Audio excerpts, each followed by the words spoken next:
Yeah, 2013, the final number is 7.7. That's above the government target 7.5. I think the good side is that the market worry of the hard landing scenario at a certain time before the middle of last year, that has disappeared. So if you're looking ahead 2014, now of course the focus is talking about the structural reform.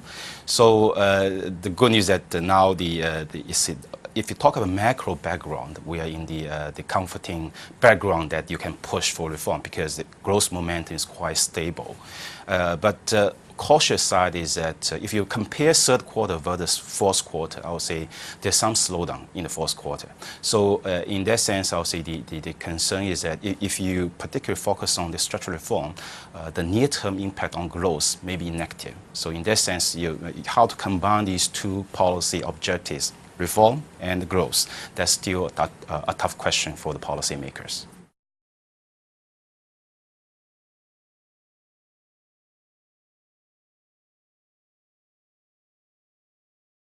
Yeah, it's a multi-dimensional comparison. If you compare China versus a few years ago, talking about the export-driven growth model, actually this model has came to an end. Last 4 or 5 years after global financial crisis, China had relied very little on the net export. It has been mainly domestic-driven. But the second dimension is that if you compare between investment and consumption, China relied too much on investment, and consumption has been relatively weak compared to investment. So that's the main imbalance we're talking about and the transformation of growth model. But dilemma is here is that if you crack down investment, then China is not able to maintain the high growth number they have in mind. So in the next few years, I would say you still need to balance between consumption and investment. For this year, I believe that consumption will be quite stable, and the key determinant for growth outlook is still investment. So the biggest challenge for investment is how to correct the phenomenon that investment has been too high, but the more important, investment efficiency has been low. I think that's the biggest problem for the Chinese economy.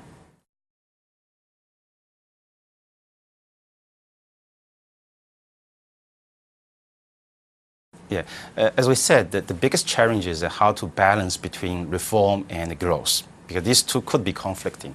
And if you look at the agenda for economic reform for this year, I'll say one good reform could happen is the administrative reform the government has been highlighting. And that means that removing these administrative approval items, easing the restriction for the private sector investment, and also open access in a few sectors, say the top priority service sector, financial services, and also the telecom. So these are a few examples. If you truly open access and liberalize the market, then that could put stimulus on the private sector investment. That could combine the two seemingly conflict objectives.